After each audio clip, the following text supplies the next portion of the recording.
only thing that makes this game hard, really, is the fact that it's so glitchy. There's also a lot of ways to get yourself stuck forever.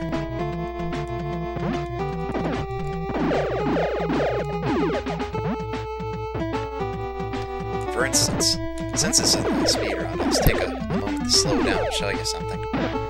Alright, a platform like this, if I were to jump off right here, I'd be stuck forever. Because, as you can see, there is no way for my guy to get back up here without the tank. And if he falls from this height, he doesn't take lethal damage. If he jumped and fell, he would take lethal damage. But if he just walked off, he'd be stuck. And then you'd have to reset. When I was a kid, that actually happened to me a couple of times. Not on that spot, but on similar ledges. Carelessly go exploring, and then you'd be stuck forever.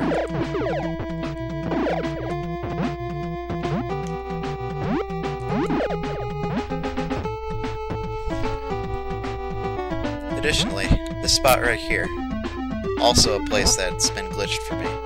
I used to just run up to this spot and get out of the tank, but one time, I was playing, I got out of the tank right at this spot, then my dude just kind of transported over into this wall here and got stuck forever. That was irritating. Had to restart.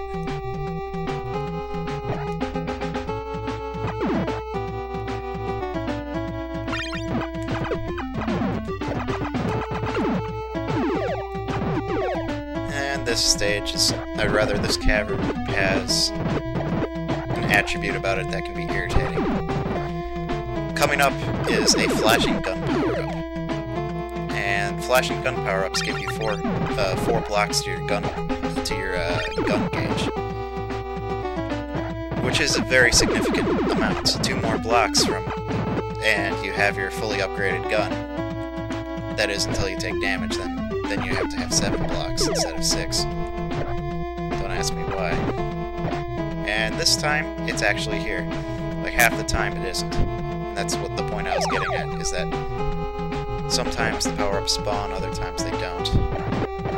They can change the outcome of the game. You see a lot of people take down this boss by getting the fully upgraded gun and then shooting really fast. But the problem with that is that if you do that, you can actually glitch the game out and cause the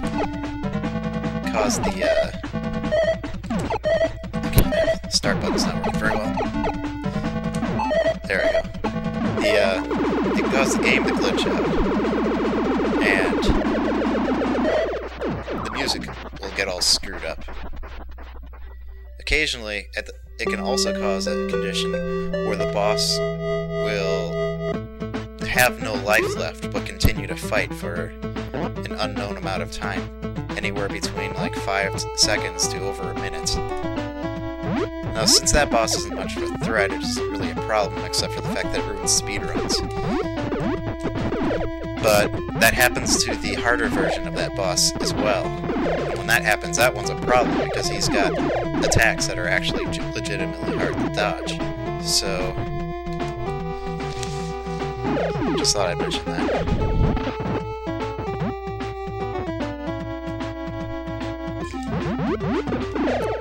Another thing that people normally do in speedruns is they will pause and unpause the game while going through doorways. This is not something I like to do, because listening to this sound every time you go into a new room I find to be incredibly irritating.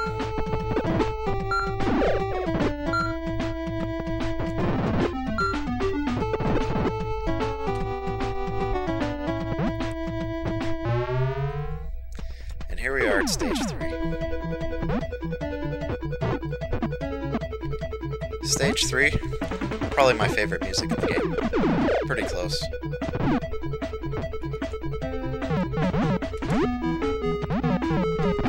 I've heard some pretty good remixes of it online. I'm thinking about making one myself. Maybe I'll do it after releasing this video.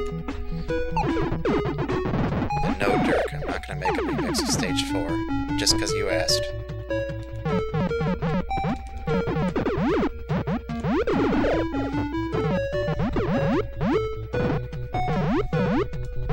if I feel like it, but not if you harass me. I'm pretty sick of hearing requests to remix Stage 4 music.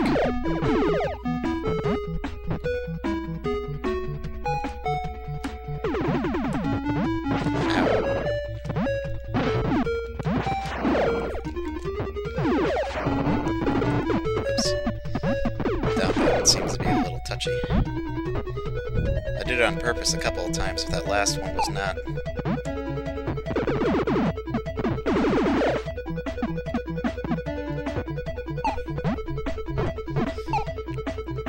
When I set up my NES earlier, I just kind of grabbed one of the controllers and started playing, but it seems I chose the wrong one because the start button on this controller is not working very well. I'm going to press it pretty hard for it to actually trigger.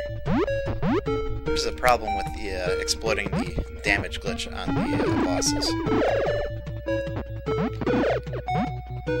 Get the bomb in place, but press the button, nothing happens.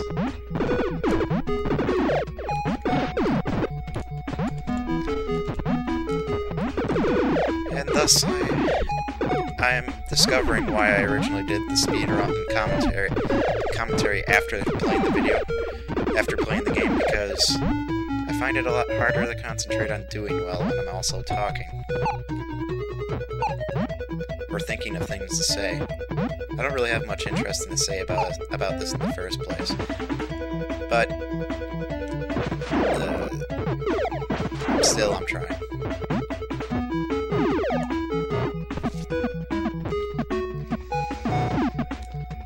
Man, when I was a kid, this game seemed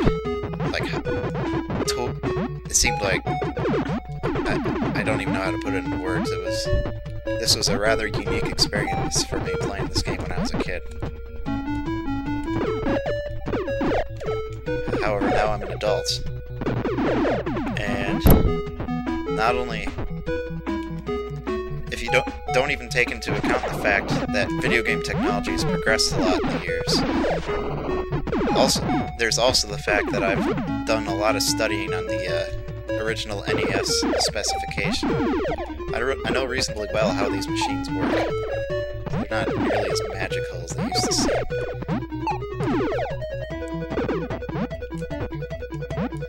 For instance, I'm working on a project right now using a field programmable gate array.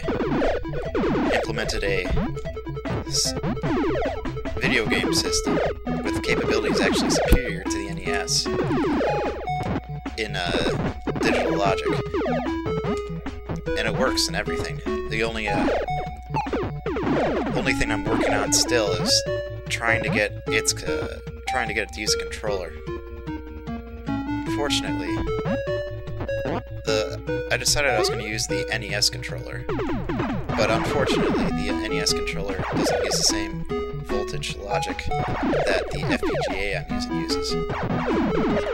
And it makes it such that the controller doesn't work properly without a logic line voltage converter. I've tried to build one out of op-amps, but the power rails available on the YouTube board aren't quite hardy enough to actually power the op-amp so it gives linear amplification, which is what I need in order to turn logic signals that go between 0 to 3.3 volts into logic signals that go from 0 to 5 volts. 1.3 volts might not seem like that much, but it's the difference between working and not working in this case.